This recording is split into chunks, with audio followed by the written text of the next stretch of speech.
Hello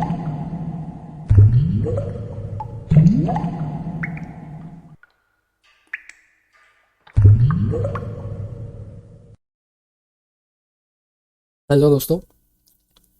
last अभी हमने एक सीरीज़ कंप्लीट की है जिसमें हमने 3GS के बेसिक्स के बारे में बात किया है। उस बेसिक्स में हमने मटेरियल्स के बारे में डिस्कशन किया था। हमने कुछ अलग अलग टाइप्स के मटेरियल देखे थे, mesh standard material, mesh basic material, अलग अलग टाइप के मटेरियल्स होते हैं हमारे पास। लेकिन ये सारे मटेरियल्स बनते कैसे हैं? अगर हमें अपने खुद का कोई मटेरियल बनाना है तो वो कैसे बनेगा? तो उन्हीं सब चीज़ों को आज हमने डिस्कस करना है इस अपनी पूरी सीरीज़ के अंदर।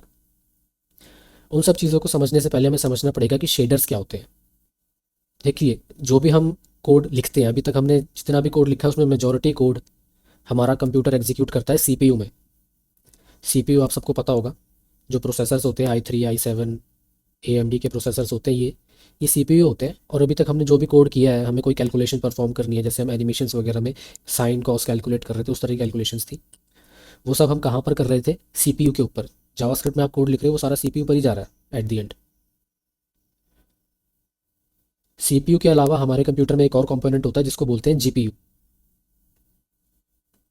अब जीपीयू किस तरीके से काम करता है? देखो, जीपीयू के अंदर हार्डवेयर ऐसा होता है कि वो बहुत ज़्यादा फास्ट कैलकुलेशन परफॉर्म कर सके। ठीक है, जितने आप अच्छा आपका जीपीयू होगा उतनी ज़्यादा अच्छी वो कैलकुलेशंस कर पाएगा, ज़्यादा फास्ट कैलकुलेशंस कर पाएगा। और ग्राफिक्स के अंदर कुछ ऐसी हमारी रिक्वायरमेंट होती है कि कैलकुलेशंस हमें बहुत ज़्यादा करनी पड़ती है। तो उन कैलकुलेशंस को अगर हम सीपीयू को देंगे तो हमारा जो है सिस्टम बहुत स्लो चलेगा। जैसे आप कोई गेम खेल रहे हो तो वो बहुत ज़्यादा स्लो वर्क करेगी। बट वहीं अगर आप वो सारी कैलकुलेशंस सीपीयू को ना देके जीपीयू को दे देते हो तो वो उन कैलकुलेशंस को बहुत फास्ट परफॉर्म कर सकता है, जिससे कि आपकी गेम की परफॉर्मेंस जो है वो इम्प्रूव हो जाएगी। ओके, तो अब जीपीयू के लिए कैसे कोड लिखा जाए? तो उस काम को करने के लिए हम लोग यूज़ करते हैं शेडर्स का। ओके, मैं एक डायग्राम की हेल्प से समझाने की कोशिश करता हूँ। देखो, अब देखो शेडर्स काम कैसे करते हैं। ठीक है, मान के चलो ये हमारा इनपुट था, ये कोड है जो हम दे रहे हैं, ये कोड है, कोड हमने लिखा हुआ है वो हम दे रहे हैं। ठीक है, अब वो जा रहा है, सबसे पहले कहाँ जाएगा? शेडर के पास। शेडर हमारे पास दो टाइप के होते हैं।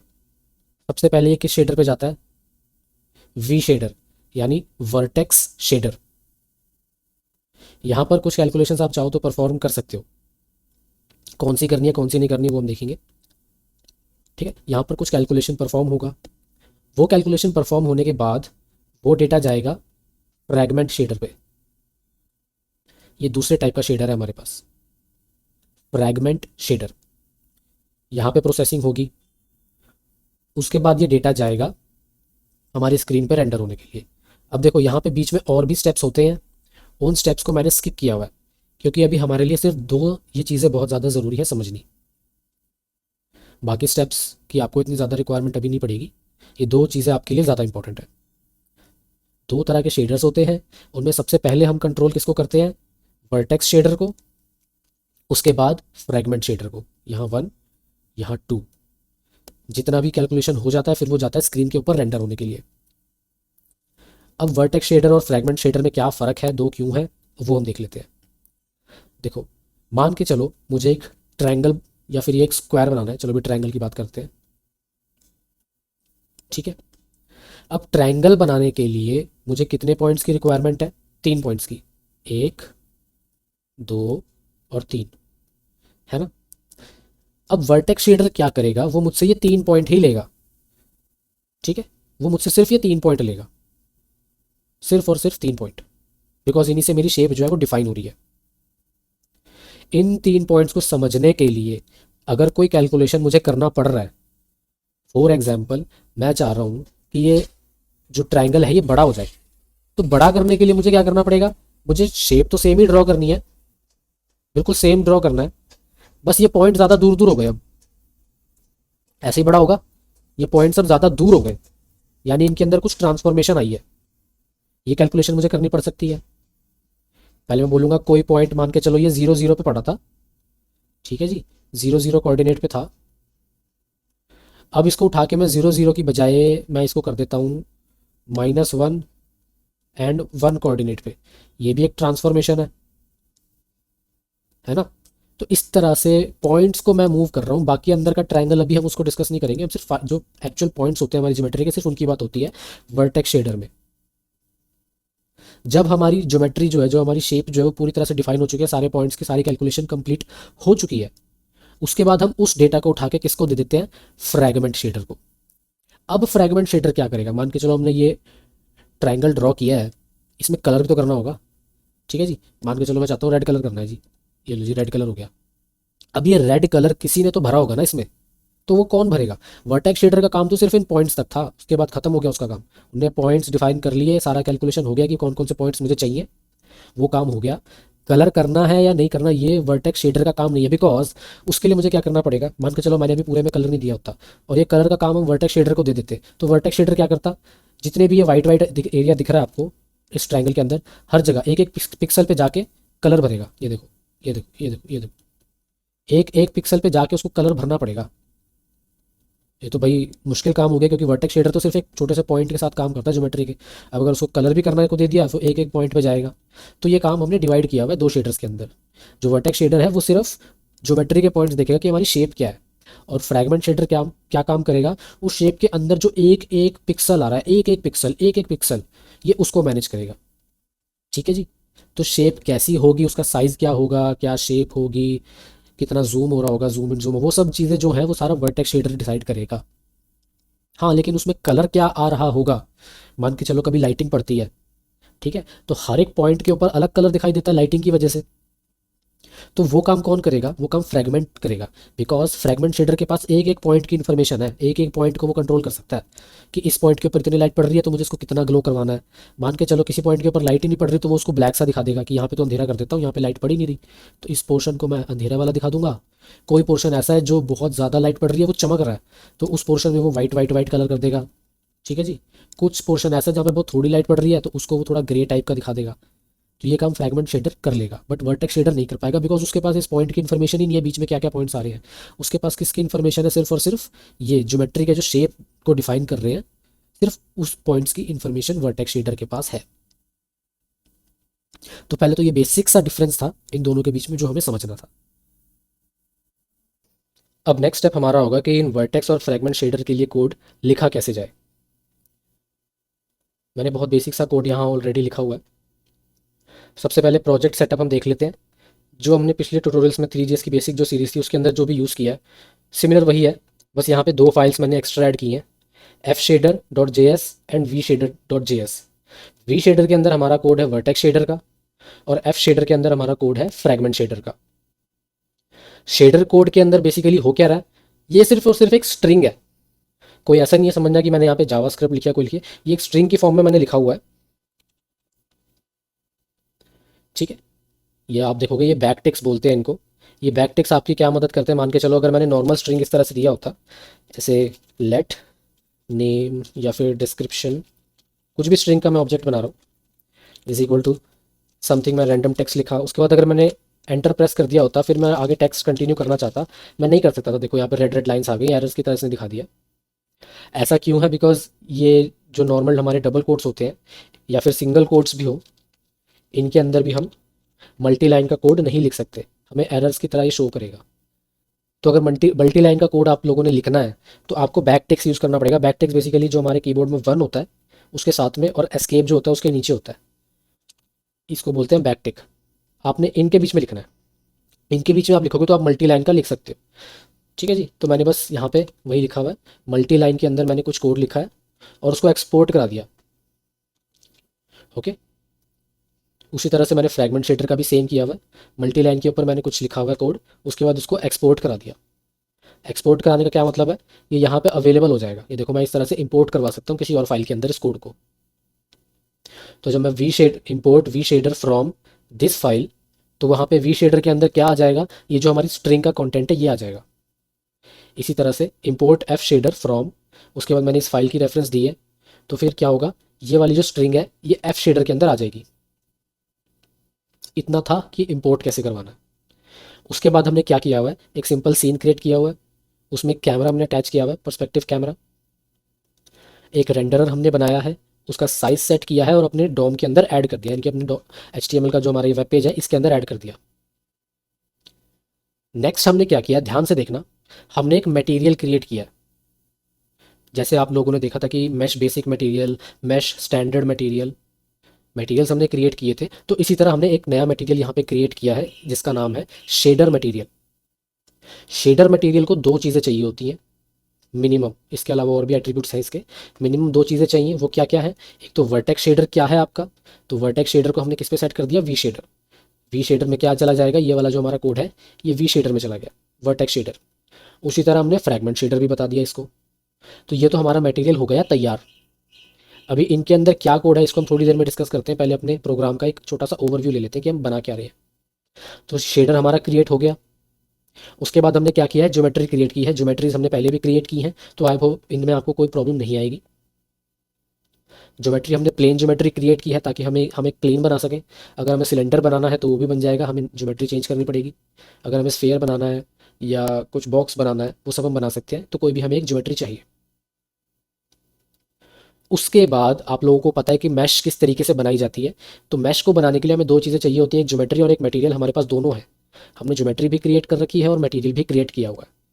उसके बाद हमने क्या करना है, मैश बना के उस मैश को सीन के अंदर ऐड कर देना है और रेंडर कर देना है, सिंपल। ये सारा कोड हम पहले भी बहुत बार डिस्कस कर चुके हैं, तो आई होप इसमें आपको कोई दिक्कत नहीं आएगी। अब बात आती है ये वाला पार्ट कि ये वर्टेक्स शेडर और फ्रैगमेंट शेडर यहाँ पे क्या हो रहा है। तो जैसा कि मैंने आपको बताया था कि सबसे पहले आप जो कोड लिखोगे वो जाएगा वर्टेक्स शेडर के पास, तो यानी कि वर्टेक्स शेडर पहले एग्जीक्यूट होगा। तो हम सबसे पहले जाएंगे वर्टेक्स शेडर पे कि उसमें क्या हो रहा है। ध्यान से देखो इस चीज़ को, ये स्ट्रिंग जो है इसकी में कोड है। इस कोड को मैंने कैसे लिखा है, वॉइड मेन, ठीक है। उसके बाद नॉर्मल ब्रैकेट्स जो होते हैं हमारे वो स्टार्ट एंड क्लोज, उसके बाद करली ब्रैकेट्स में हमारा कोड। अब ये सिंटेक्स सिमिलर है सी प्रोग्रामिंग लैंग्वेज के। अगर आप में से किसी ने सी प्रोग्रामिंग लैंग्वेज कभी की हो तो उसके अंदर भी हम वॉइड मेन से जो हमारा मेन फंक्शन होता है उसको बनाते हैं, उसी के अंदर अपना सारा लॉजिक लिखते हैं। वही सेम चीज़ यहाँ पर भी हुई है। तो यानी कि इसका सिंटैक्स जो है ये बहुत सिमिलर है सी लैंग्वेज के साथ। और जो लैंग्वेज हम यहाँ पे यूज़ कर रहे हैं उसको बोलते हैं GLSL। ये सी लैंग्वेज के जैसी ही है बट सी नहीं है, ये मत सोच लेना कि सी लैंग्वेज चल रही है, सी लैंग्वेज नहीं है बट उसके जैसी है, ठीक है। अब यहाँ पे आप देखोगे मैंने एक यहाँ पे एक वेरिएबल है मेरे पास, उसकी कुछ वैल्यू दी है। अब ये वेरिएबल क्या है, GL_position। इसको ध्यान से देखना, जो यहाँ पे इसके केसिंग है इसको ध्यान से देखना, GL_position। अब ये GL_position क्या करती है, देखो ये प्री डिफाइंड होता है, मैंने बनाया नहीं है, ये पहले से एग्जिस्ट करता है। GL_position ये वाला वेरिएबल मैंने इसको नहीं बनाया, मैं सिर्फ इसकी वैल्यू सेट कर रहा हूँ। वैल्यू में क्या दे रहा हूँ, प्रोजेक्शन मैट्रिक्स। ये भी आपको पहले से बना बनाया मिल रहा है 3JS के अंदर। अगर आप 3JS यूज़ नहीं कर रहे होते तो आपको ये प्रोजेक्शन मैट्रिक्स नहीं मिलता। इसी तरह से आपके पास एक है मॉडल व्यू मैट्रिक्स। अगर आप 3JS यूज़ नहीं कर रहे होते तो आपको ये बना बनाया नहीं मिलता, आपको खुद बनाना पड़ता, ठीक है। उसके बाद यहाँ पे है एक वेक 4। वेक 4 आपको बना बनाया मिल जाएगा, चाहे आप 3JS यूज़ करो या फिर बिना 3JS के डायरेक्ट वेब GL के ऊपर ये काम करो, आपको बना बनाया मिल जाएगा। GL पोजीशन भी आपको बना बनाया मिल जाएगा अगर आप 3JS यूज़ कर रहे हो या नहीं कर रहे। GL_position और वेक 4 ये दोनों आपको बने बनाए मिल जाएंगे। उसके बाद ये जो पोजीशन है, पोजीशन आपको सिर्फ 3JS के अंदर मिल रहा है। अगर आप वेब GL में डायरेक्ट काम कर रहे हो तो वहाँ पे आपको पोजीशन खुद बनाना पड़ेगा। तो 3JS की हेल्प लेने से हमारा थोड़ा सा काम आसान हो गया, काफ़ी चीज़ें हमें बनी बनाई मिल गई। बिकॉज अगर एक एक वेरिएबल को अगर मैं एक्सप्लेन करने गया और बनाने गया तो आपको तो हफ्ता लग जाएगा इनको समझने में, इनके पीछे की मैथमेटिक्स समझने में। तो यहाँ हमारा बहुत काम जो है वो आसान हो गया, ठीक है। अब यहाँ हम कर क्या रहे हैं, देखो हमने अपने कोड के अंदर एक ज्योमेट्री दी हुई है, ठीक है। अब इस ज्योमेट्री के पास क्या इन्फॉर्मेशन है, इसके पास पॉइंट्स की इन्फॉर्मेशन है कि जो शेप मैं ड्रॉ कर रहा हूँ उसको बनाने के लिए हमें कौन कौन से पॉइंट्स की ज़रूरत है। तो वो इन्फॉर्मेशन हमारी यहाँ पोजीशन में जा रही है। ये वाला पार्ट जो है ना ये हर एक पॉइंट के लिए एग्जीक्यूट होएगा। अगर मेरी शेप के अंदर 4 पॉइंट है तो ये वाला पार्ट 4 बार एग्जीक्यूट होएगा और हर बार एक पोजीशन यहाँ पे आएगी। अगर मेरे मॉडल के अंदर, मेरे ऑब्जेक्ट के अंदर 1000 पॉइंट्स है तो ये पार्ट 1000 बार एग्जीक्यूट होगा और हर बार एक एक पोजीशन यहाँ पे आती रहेगी। और ये पोजीशन क्या होती है, ये एक वेक्टर होता है, आपने मैथमेटिक्स में पढ़ा होगा 2D वेक्टर्स 3D वेक्टर्स, तो ये एक 3 डायमेंशनल का वेक्टर होता है। सबसे पहला हमारा काम यहाँ पर क्या है कि इस 3D वेक्टर को 4D वेक्टर के अंदर कन्वर्ट करना है। हमने कन्वर्जन क्यों किया, बिकॉज ये जो है ना, ये मैट्रिक्स, ये दो मैट्रिक्स, ये 4x4 में है, तो मल्टीप्लिकेशन हमारी अच्छे से हो जाए उसके लिए हमें इसको 4 में कन्वर्ट करेंगे। इसको होमोजीनियस कोऑर्डिनेट बोलते हैं। इसके और भी एडवांटेजेस हैं जो हम ज़्यादा डीप और जाएंगे तब हम डिस्कस कर सकते हैं। अभी के लिए आप सिर्फ इतना समझो कि जो पोजीशन होता है आपका वो एक 3D वेक्टर होता है, उसको 3D से हमें 4D में कन्वर्ट करना है। उसका यहाँ पे क्या सिंटेक्स है, वेक 4। इसके अलावा भी हमारे पास और भी टाइप्स है, जैसे वेक 2 हो गया, ये एक टाइप होता है। वेक 3 हो गया, ये एक टाइप होता है। वेक 4 हो गया, ये एक टाइप होता है। ठीक है, वेक 4 आप अभी देख चुके हो यहाँ पे। ये कुछ टाइप्स होते हैं हमारे पास। तो अभी हमें वेक 3 को वेक 4 में कन्वर्ट करना है, तो ये उसका सिंटैक्स हो गया हमारे पास। ठीक है जी। तो यहाँ पे जो 3D वेक्टर उसके अंदर तीन कंपोनेंट है, एक्स वाई एंड जेड। ठीक है जी। हमें एक कंपोनेंट और ऐड करना है, वो हमने 1 ऐड करा है डिफॉल्ट। ठीक है जी। तो ये एक 4D वेक्टर बन गया। अब इन दोनों को इसको, हमारी पोजीशन को, मॉडल व्यू मैट्रिक्स को और प्रोजेक्शन मैट्रिक्स को, इन सबको मल्टीप्लाई करेंगे तो हमें पोजीशन मिल जाएगी कि फाइनली हमारे इस ऑब्जेक्ट की पोजीशन क्या होगी। बेसिकली इसके किसी पॉइंट की पोजीशन क्या होगी। रिमेंबर जैसा मैंने यहाँ पे आपको बताया था, देखो इतना पार्ट तो हमारी ज्योमेट्री के अंदर पड़ा हुआ है। ठीक है, ये छोटा है, ये बड़ा है। ठीक है, तो ये बड़ा कैसे हो रहा है, हो सकता है यहाँ पे प्रोजेक्शन मैट्रिक्स और मॉडल व्यू मैट्रिक्स के अंदर कुछ ऐसा कोड हो जिसकी वजह से ये बड़ा हो गया। कोड नहीं, बेसिकली उनके अंदर कुछ ऐसी वैल्यूज हो जिसकी वजह से ये बड़ा हो गया। मल्टीप्लिकेशन हुई ना। अब बड़ा कैसे कैसे हो सकता है, फॉर एग्जाम्पल मान के चलो आपके सामने एक ऑब्जेक्ट पड़ा, आप उसके पास जाते हो तो वो बड़ा हो जाता है, आप उसके पीछे उससे दूर जा रहे हो तो वो छोटा हो जाएगा। तो छोटा और बड़ा हुआ ना। तो वो कैसे डिसाइड हो रहा है, इन्हीं मैट्रिसेस की वजह से, projection matrix and model view matrix. ये काम वो कर रही है। आपका जो ऑब्जेक्ट होता है एक्चुअल में वो तो उतना ही है, बट क्योंकि आप आगे या पीछे हो रहे हो, कभी साइड में से देख रहे हो, कभी लेफ्ट में से देख रहे हो, तो उसकी जो शेप हो रही है वो चेंज हो रही है। तो वो काम आपके कौन करवा रहा है, ये। अगर आप चाहो तो ऑब्जेक्ट को खुद भी छोटा बड़ा कर सकते हो एक्चुअल के अंदर। उसके लिए आपको क्या करना पड़ेगा, उसकी पोजीशन को किसी भी वैल्यू से मल्टीप्लाई कर दो। अगर वो वैल्यू 1 से बड़ी होगी तो आपका ऑब्जेक्ट बड़ा होता चला जाएगा, 1 से छोटी होगी तो आपका ऑब्जेक्ट छोटा होता चला जाएगा। ये ठीक है। तो इस ये इंपॉर्टेंस है इन दोनों चीज़ों की। एक एक को और ज़्यादा डिटेल में हम स्टडी कर सकते हैं, बट फिलहाल के लिए अभी इतना काफ़ी होगा आपके लिए समझना। ठीक है, तो पोजीशन हमने ले ली, कौन से एंगल से देख रहे हैं हम उस चीज़ को, वो काम हमने यहाँ पे कर लिया मल्टीप्लिकेशन की हेल्प से। उससे हमारी फाइनल पोजीशन क्या रहेगी किसी भी पॉइंट की, हमें वो पता लग गया। वर्टेक्स शेडर का काम इतना ही था, उसको पॉइंट की पोजीशन बतानी थी, उसने बता दी, काम खत्म। दैट इज इट, हो गया। नेक्स्ट काम किसका आता है, फ्रैगमेंट शेडर का। फ्रैगमेंट शेडर का मैंने आपको बताया था, फ्रैगमेंट शेडर के पास किस चीज़ का एक्सेस होता है, एक एक पॉइंट का, बीच में एक एक पॉइंट जो होता है ना, एक एक पिक्सल उसका एक्सेस होता है। तो उस एक पिक्सल का क्या कलर होगा वो हमें बताना है। अभी के लिए आप देखोगे ये जो GL फ्रैग कलर होता है, ये इनबिल्ट वेरिएबल है GLSL के अंदर। तो मैंने क्रिएट नहीं किया, ये पहले से बना हुआ है। मैं उसकी सिर्फ एक वैल्यू दे रहा हूँ।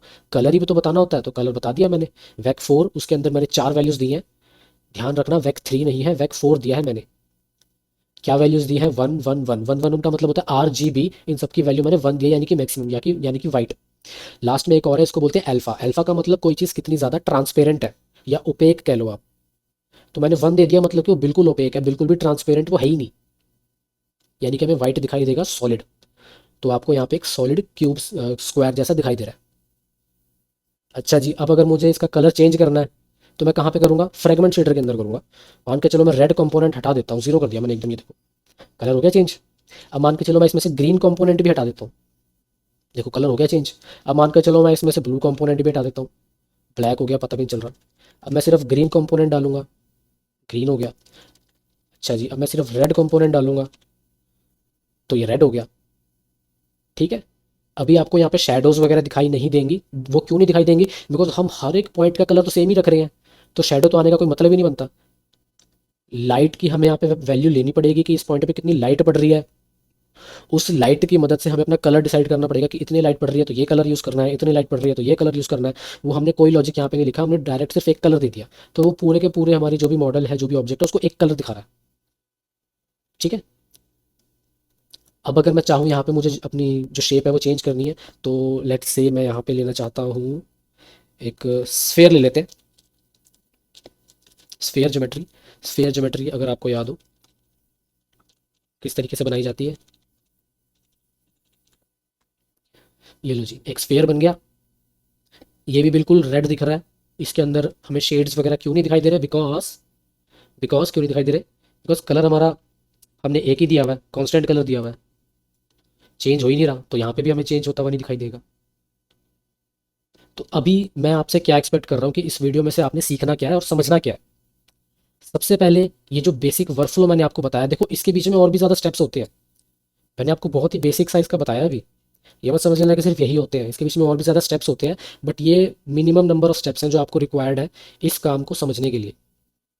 ठीक है, तो आपको ये देखना है वर्टेक्स शेडर कब यूज़ करना है, फ्रैगमेंट शेडर कब यूज़ करना है।